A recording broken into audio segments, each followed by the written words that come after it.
Bismillahirrahmanirrahim. Assalamualaikum warahmatullahi wabarakatuh.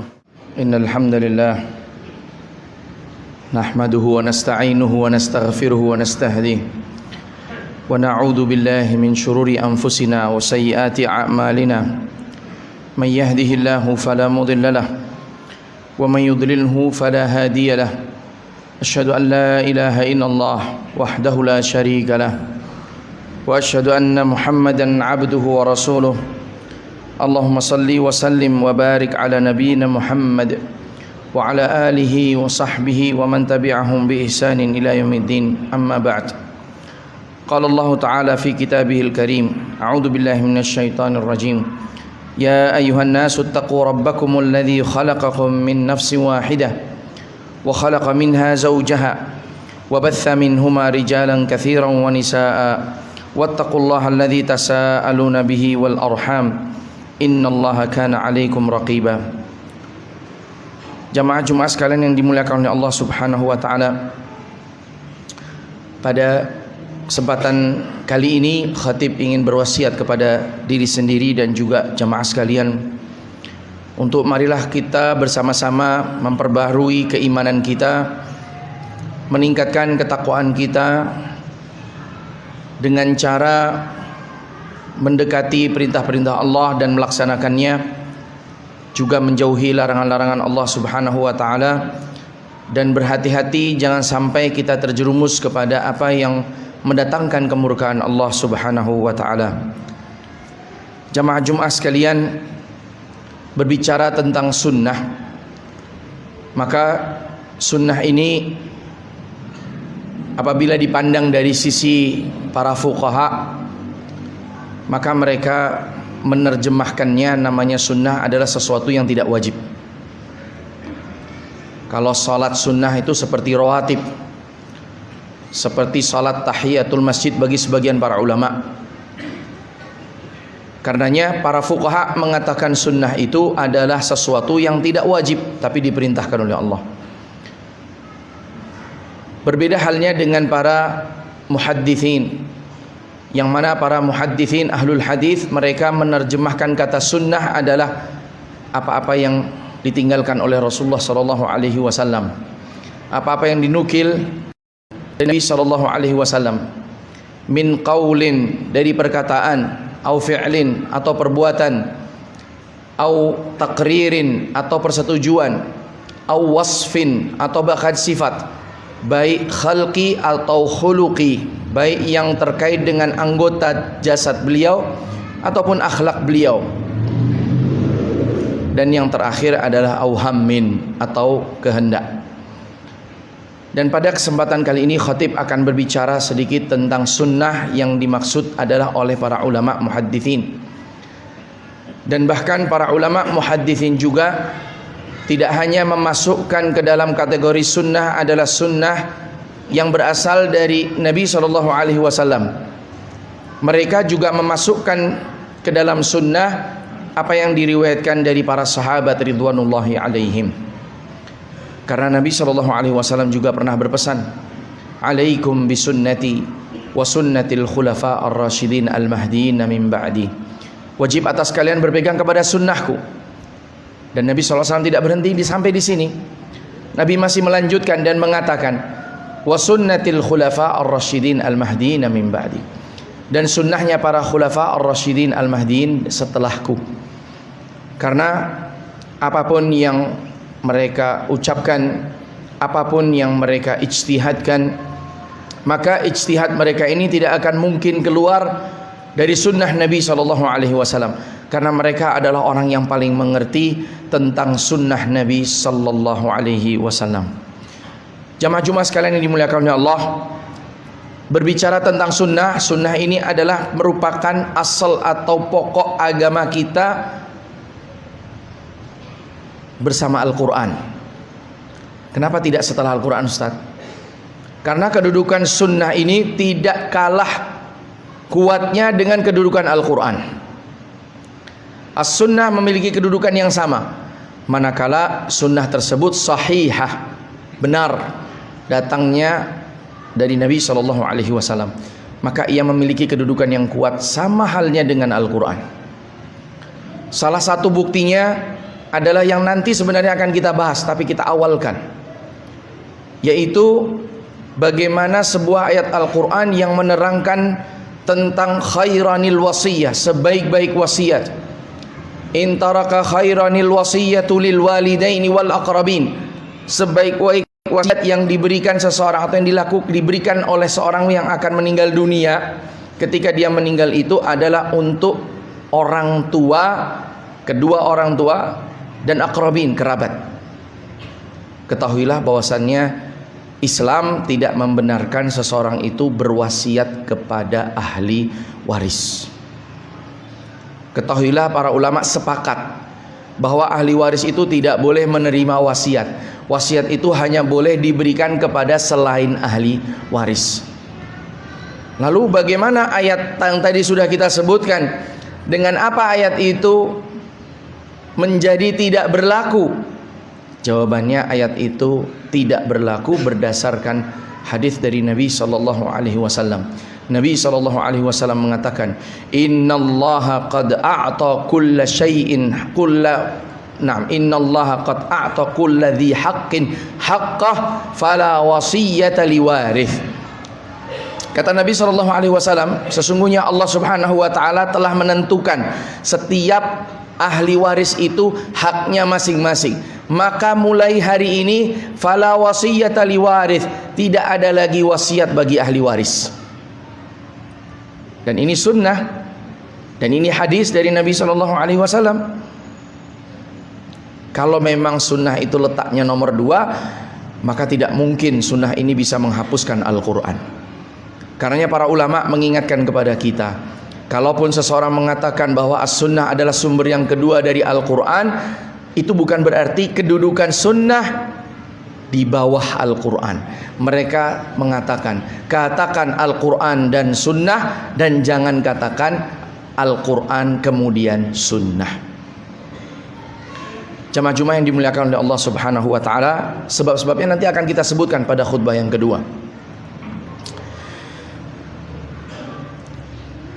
Kita tadi berbicara tentang kekuatan as-sunnah, bahwa as-sunnah ini memiliki kekuatan yang sama dengan Al-Quran. Bahkan seseorang tidak mungkin beribadah kepada Allah Subhanahu wa ta'ala tanpa mempelajari sunnah. Di dalam Al-Quran Allah perintahkan kita untuk salat. Allah katakan, aqimus salah wa atuz zakah. Dirikan salat, bayarkan zakat. Apakah Allah Subhanahu wa ta'ala menerangkan bagaimana kita salat?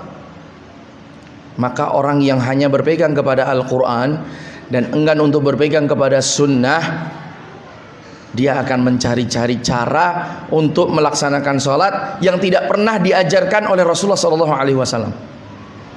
Karena yang kita temukan mungkin di masyarakat ada orang-orang yang sholatnya nyeleneh, beda sendiri. Bedanya bukan berdasarkan madhab, karena beberapa madhab mungkin ada perbedaan dari segi sedekapnya, dari segi ketika tasyahudnya, dari segi meletakkan kedua tangan ini di mana.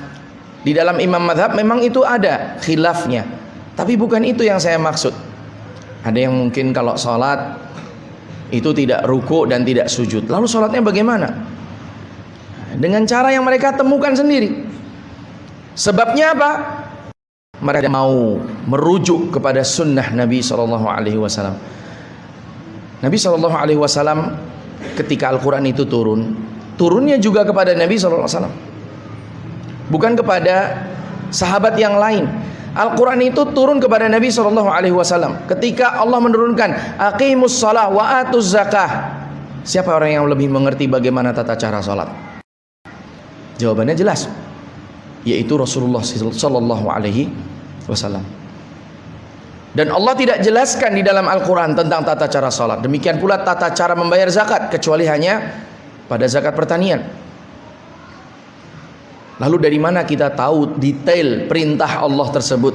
Bagaimana kita beribadah kepada Allah, salat, membayar zakat secara detail? Jawabannya ada di dalam sunnah Nabi SAW. Karena kalau sekarang mulai didengungkan banyak para ulama yang mengajak kepada menghafal Al-Quran, itu adalah sesuatu yang baik. Banyak orang tua yang mendorong putra-putrinya untuk menghafal Al-Quran. Itu adalah perkara yang luar biasa. Tetapi ingat bahwa Islam ini bukan hanya bersumber kepada Al-Quran, bahwa Islam ini juga mempunyai sumber yang kedua, yaitu As-Sunnah. Maka perhatian kita terhadap sunnah tidak boleh kalah dengan perhatian kita kepada Al-Quran. Berikanlah waktu untuk anak-anak untuk mempelajari sunnah. Dahulu para sahabat ridwanullah alaihim sering duduk bersama Nabi SAW membahas tentang Al-Quran, dan pembahasan itu masuk ke dalam kategori sunnah.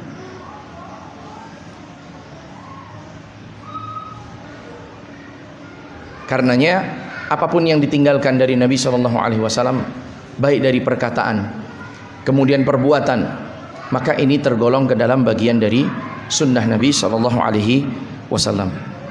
Kemudian jamaah Jumat sekalian yang dimuliakan oleh Allah, yang ditinggalkan oleh Nabi SAW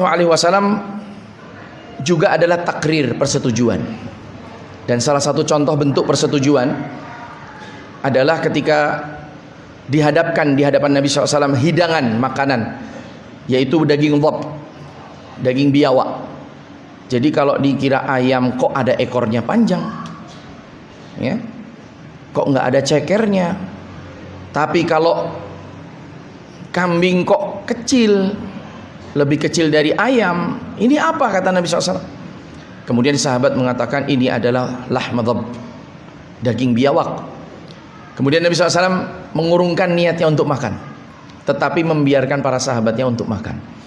Dan Khalid bin Walid bertanya ketika itu, "Haramun hiya ya Rasulullah? Apakah daging dhab ini haram ya Rasulullah?" Qala la, enggak, daging dhab ini tidak haram. Innahu laisa bi ardi qaumi. Kata Nabi SAW, saya tidak bisa makan cuma karena di Mekah tidak pernah ada orang makan daging biawak. Berbeda dengan di Madinah, yang mana mereka sering berburu biawak dan memakan daging biawak. Jamaah Jumat sekalian dimuliakan oleh Allah Subhanahu wa taala. Kemudian tentang sifat Nabi SAW ini juga dinukil oleh para sahabat. Di antaranya Anas menceritakan bagaimana lembutnya tangan Nabi SAW, lebih lembut daripada sutra. Kemudian Anas bin Malik juga menyampaikan tentang sifat Nabi SAW. Maaf, Aisyah radhiyallahu anha menceritakan tentang sifat Nabi SAW, yang mana Aisyah mengatakan kana khuluquhul Quran, akhlak Nabi itu seperti Al-Quran, karena Nabi mengamalkan semua yang ada dalam Al-Quran.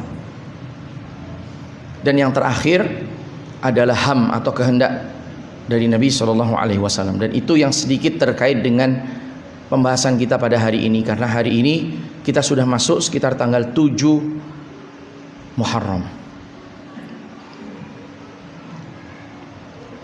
Nabi SAW ketika di zaman itu, suatu ketika Nabi SAW bertanya, apa yang sedang dilakukan mereka, yaitu orang-orang Yahud.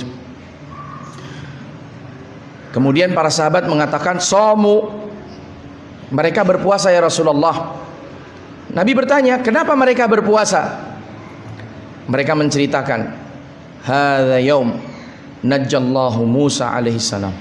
Hari ini Allah Subhanahu wa taala menyelamatkan Nabi Musa. Ini tanggal 10, ya, berarti kurang lebih tinggal sekitar 3 hari lagi, kalau memang hitungan bulannya benar. Kata Nabi SAW, nahnu ahaqqu bi Musa minhum. Kami ini, kita ini lebih utama untuk berpuasa di hari ini dalam rangka diselamatkannya Nabi Musa oleh Allah Subhanahu wa taala dari serangan Firaun. Maka kemudian Nabi SAW memerintahkan para sahabatnya untuk berpuasa. Tapi itu kan perintah, itu kan di dalam hadis Nabi SAW. Nabi juga pernah mengatakan dalam lafadznya, afdhalus siyam ba'da Ramadan syahrul muharram. Sebaik-baik puasa setelah puasa Ramadan adalah syahrul muharram. Dan dijelaskan oleh para ulama, yang dimaksud adalah yaum Asyura, berpuasa di hari Asyura, yaitu tanggal 10 Muharram. Ini perintah ya Rasulullah. Bagaimana dengan tadi yang antum sampaikan tentang ham, kehendak? Tunggu dulu. Hari itu adalah tanggal 10. Dan hari itu Nabi SAW berpuasa bersama orang-orang Yahudi. Nabi nggak senang, karena kebiasaan Nabi SAW itu tidak pernah mau menyamai orang-orang kufar. Kalau orang-orang kufar begini, Nabi tidak mau begitu. Nabi SAW mencari cara yang lain. Nabi tidak mau menyerupai orang kufar. Maka Nabi mengatakan, "Idza ishtul 'amal muqbil." Kalau tahun depan aku masih hidup, lasumtu tasi'ah. Aku akan berpuasa tanggal 9. Ternyata tahun itu adalah tahun terakhir bagi Nabi SAW. Apakah Nabi SAW sudah pernah berpuasa tanggal 9 di tahun itu? Belum. Bahkan Nabi SAW sudah meninggal dunia sebelum sempat berpuasa tanggal 9. Tetapi para ulama memasukkan keinginan Nabi, kalau tahun depan aku hidup, maka aku akan berpuasa pada tanggal 9, ke dalam bagian dari sunnahnya. Artinya disunnahkan bagi kita untuk berpuasa tidak hanya tanggal 10, tetapi mendahulunya di tanggal 9. Karena kehendak Nabi SAW. Seandainya Nabi masih hidup tahun berikutnya, pasti Nabi melakukannya. Maka para ulama memasukkannya ke dalam sunnah Nabi SAW. Ini diantara contoh dari ham atau kehendak Nabi SAW yang termasuk di dalam sunnahnya. Jamaah Jumat yang dimuliakan oleh Allah Subhanahu wa taala, sunnah Nabi SAW tadi sudah kita katakan bahwa manakala ia sahihah, penyandarannya kepada Nabi SAW itu benar, maka sunnah ini adalah dalil yang kuat, sama kuatnya dengan Al-Quran. Bahkan Allah menjanjikan menjaga sunnah ini. Mungkin ada yang ragu, sunnah ini kan banyak yang dhaif. Jangan sedih dulu. Kenapa demikian? Karena Allah Subhanahu wa taala menjanjikan menjaga sunnah seperti Allah menjanjikan menjaga Al-Quran. Bagaimana Allah menyebutkan dalam Al-Quran? Allah mengatakan, "Inna nahnu nazzalna dzikra wa inna lahu lahafidhun." Sesungguhnya kamilah yang menurunkan zikr dan kamilah yang menjaganya. Para ulama mufassirin menafsirkan kata zikr itu Al-Quran was sunnah. Jadi yang Allah jaga bukan hanya Al-Quran, termasuk yang dijaga oleh Allah Subhanahu wa taala adalah as-sunnah. Dan bahkan kalau kita semuanya ingin mempelajari bagaimana jerih payah para ulama menjaga sunnah ini, upaya mereka lebih dari upaya mereka menjaga Al-Quran. Al-Quran segera dibukukan, sedangkan sunnah tidak. Seperti para ulama yang berada di kota Madinah, mereka kehilangan ilmu dari Ibnu Mas'ud. Karena begitu meninggalnya Nabi SAW tidak berapa lama, Ibnu Mas'ud berpindah dari kota Madinah menuju ke daerah Irak. Maka ilmunya Ibnu Mas'ud, hadis-hadis yang diriwayatkan oleh Ibnu Mas'ud tidak ditemukan di kota Madinah. Di mana ditemukannya? Di daerah Irak, baik Kufah maupun Basrah. Karenanya Imam Syafi'i tidak hanya mendatangi Imam Malik, tetapi Imam Syafi'i melanjutkan perjalanan menuntut ilmunya, bertemu dengan murid-murid dari Imam Abu Hanifah rahimahullahu ta'ala. Kenapa Imam Syafi'i harus capek-capek sampai berangkat ke kota Basrah dan juga Kufah? Jawabannya karena ingin mengejar sunnah Nabi SAW. Karenanya sunnah ini terjaga. Ketika kita sudah tahu bahwa sunnah ini terjaga, maka ia merupakan pegangan seorang muslim, sebagaimana seorang muslim itu berpegang kepada Al-Quran. Allah SWT mengatakan dalam surat An-Nisa ayat yang ke-59, "Ya ayyuhalladzina amanu athi'ullah wa athi'ur rasul wa ulil amri minkum." Wahai orang-orang yang beriman, taatlah kalian kepada Allah dan taatlah kalian kepada Rasulullah SAW dan juga pemimpin di antara kalian. Ayat ini menerangkan kepada kita perintah dari Allah langsung agar kita mentaati Rasulnya, dan mentaati Rasulullah Muhammad SAW itu adalah dengan mengikuti sunnah-sunnahnya. Kemudian perintah mentaati Rasul itu datang di dalam Al-Quran di lima tempat. Ada dalam surat An-Nisa tadi yang sudah kita sebutkan, dalam surat Al-Maidah yang juga sama, dalam surat An-Nur, dalam surat Muhammad, dalam surat At-Taghabun, semuanya memerintahkan kita untuk berpegang kepada as-sunnah dan mentaati perintah-perintah Nabi sallallahu alaihi wasallam. Tidak hanya itu, kita tidak akan mungkin mentaati Allah tanpa mentaati Rasulnya. Kita tidak akan mungkin mentaati Allah tanpa mentaati Rasulnya. Allah katakan dalam surat An-Nisa ayat ke-80, "May yuti'ir rasul faqad ata Allah." Siapa yang mentaati Rasul berarti dia telah mentaati Allah Subhanahu wa taala. "Wa man tawalla fama arsalnaka 'alaihim hafidha." Dan barang siapa yang berpaling dari Rasul, maka sungguh kami telah utus malaikat yang mencatat perbuatan mereka, kemudian akan mendapatkan balasan dari Allah Subhanahu wa taala. Nabi sallallahu alaihi wasallam dalam hadis yang diriwayatkan dari Abu Hurairah radhiyallahu anhu juga pernah bersabda, "Man ata'ani faqad ata'a Allah." Barang siapa yang mentaatiku, berarti dia telah mentaati Allah. "Wa man 'asani faqad 'asallah." Dan barang siapa yang bermaksiat kepadaku, maka tentu dia telah bermaksiat kepada Allah Subhanahu wa taala.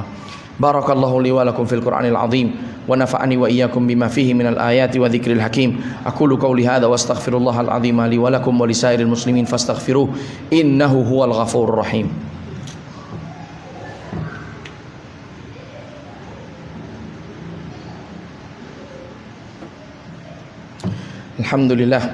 Alhamdulillahilladzi hadana li hadza wa ma kunna linahtadiya laula an hadana Allah. Asyhadu an la ilaha illallah wahdahu la syarika lah wa asyhadu anna Muhammadan abduhu wa rasuluh. Allahumma salli wa sallim wa barik ala nabiyyina Muhammad wa ala alihi wa sahbihi ajma'in. Amma ba'd. Jamaah Jumat sekalian yang dimuliakan oleh Allah, di antara petunjuk bahwa kita diharuskan untuk mengikuti sunnah Nabi adalah perkataan dari Abdullah, sepertinya Abdullah bin Abbas, kalau tidak Abdullah bin Umar. Suatu ketika seorang wanita ini pernah, Ibnu Mas'ud. Nah, Abdullah bin Mas'ud radhiyallahu an pernah mengatakan, "La'anallahu al-washimat wal mustawshimat wan namisat wal mutanammisat wal mutalaffijat lil husni al mughayyirat khalqallah." Abdullah bin Mas'ud pernah mengatakan bahwa Allah melaknat wanita-wanita yang menyambung rambut mereka, yang merubah ciptaan Allah Subhanahu wa taala dengan mencukur alisnya. Kemudian kisah beliau menyampaikan tentang larangan ini sampai kepada seorang wanita penghafal Al-Qur'an. Maka wanita ini pun kemudian mencari larangan ini di dalam Al-Quran dan tidak menemukannya. Akhirnya dia bertanya kepada Ibnu Mas'ud, "Wahai Ibnu Mas'ud, di mana larangan tersebut?" Kemudian Ibnu Mas'ud mengatakan, "Ada di dalam Al-Quran. Carilah dengan benar. Kalau engkau cari pasti engkau akan menemukannya." Wanita itu pun membaca Al-Quran, menghatamkannya dari ujung sampai ujung dan tidak menemukannya kembali. Sampai akhirnya wanita itu menyerah dan mengatakan, "Di mana? Tunjukkan saja wahai Ibnu Mas'ud, di mana ayat tersebut?" Subhanallah, Ibnu Mas'ud kemudian mengatakan, "Bukankah Allah Subhanahu wa taala mengatakan dalam firman-Nya, "Wa ma atakumur rasulu fakhudhuh wa ma nahakum anhu fantahu." Dan apa-apa yang datang dengannya Rasulullah sallallahu alaihi wasallam maka ambillah, kerjakanlah. Dan apa-apa yang dilarang oleh Rasulullah sallallahu alaihi wasallam maka tinggalkanlah. Dan ini adalah larangan dari Nabi sallallahu alaihi wasallam yang Allah perintahkan agar kita meninggalkannya. Maka diam wanita tersebut. Subhanallah, ternyata kita tidak bisa berislam dengan benar dan dengan baik apabila kita hanya bersandar kepada Al-Quran. Ternyata sunnah ini memiliki kedudukan yang besar yang mengarahkan kita kepada jalan yang benar, jalan mendapatkan ridha dari Allah Subhanahu wa taala. Kemudian sunnah juga merupakan wahyu dan bukan buatan dari Nabi Muhammad sallallahu alaihi wasallam sebagaimana diterangkan oleh Allah dalam firman-Nya, "Wa ma yantiqu 'anil hawa." Bahwa Nabi sallallahu alaihi wasallam itu tidak pernah menyampaikan sesuatu dari sunnahnya dari hawa nafsunya, kata Allah. "In huwa illa wahyu yuha." Tidaklah sunnah itu kecuali wahyu dari Allah Subhanahu wa taala yang diwahyukan ke dalam hati Nabi sallallahu alaihi wasallam. Karenanya kita tidak perlu ragu lagi untuk berpegang kepada sunnah Nabi sallallahu alaihi wasallam. Karena sunnah Nabi ini ternyata juga merupakan wahyu dari Allah Subhanahu wa taala. Demikianlah jamaah sekalian khutbah yang bisa saya sampaikan pada kesempatan kali ini. Untuk meringkas apa yang tadi sudah kita sampaikan, bahwa yang pertama, marilah kita bersama-sama memperhatikan sunnah sebagaimana kita memperhatikan Al-Quran. Karena kedudukan as-sunnah sama kedudukannya dengan Al-Quran. Kemudian yang kedua, bahwa sebentar lagi kita akan sampai pada tanggal 10 Muharram, yang mana 10 Muharram ini disunnahkan oleh Nabi SAW agar kita berpuasa 1 hari di tanggal 10. Bagi yang mampu berpuasa di 1 hari sebelumnya ataupun 1 hari sesudahnya, maka lakukan. Karena ini juga disunnahkan oleh Nabi SAW dalam rangka menyelisihi orang-orang Yahudi. Bisa berpuasa 3 hari, 9, 10 dan 11, dan itu yang terbaik. Bisa berpuasa tanggal 10 saja, dan bisa berpuasa tanggal 9 dan 10 atau 10 dan 11. Dan yang terakhir, marilah kita memohon kepada Allah Subhanahu wa taala, berdoa agar Allah Subhanahu wa taala senantiasa memberikan ridha dan taufiknya kepada para sahabat ridwanullah alaihim, dan juga orang-orang yang mengikuti jejak mereka dengan baik. Innallaha wa malaikatahu yusholluna 'alan nabi ya ayyuhalladzina amanu shallu 'alaihi wa sallimu taslima. Allahumma salli wa sallim wa barik ala nabiyyina Muhammad wa ala alihi wa sahbihi wa man tabi'ahum bi ihsanin ila yaumiddin. Allahumma ighfir lil muslimina wal muslimat wal mu'minina wal mu'minat al ahya'i minhum wal amwat innaka sami'un qaribun mujibud da'awat wa ya qadhiyal hajat. Allahumma inna nas'aluka ridhaka wal jannah wa na'udzubika min sakhatika wan nar. Allahumma inna nas'aluka al-huda wat tuqa wal afafa wal ghina. Rabbana hab lana min azwajina wa dhurriyyatina qurrata a'yun waj'alna lil muttaqina imama. Wa sallallahu wasallam ala nabiyyina Muhammad wa ala alihi wa sahbihi ajma'in. Ibadallah, innallaha ya'muru bil 'adli wal ihsan wa ita'i dzil qurba wa yanha 'anil fahsya'i wal munkari wal baghi ya'idukum la'allakum tadhakkarun. Fadhkurullahal 'azima yadhkurkum washkuruhu 'ala ni'amihi yazidkum wa la dzikrullahi akbar. Aqimus shalah.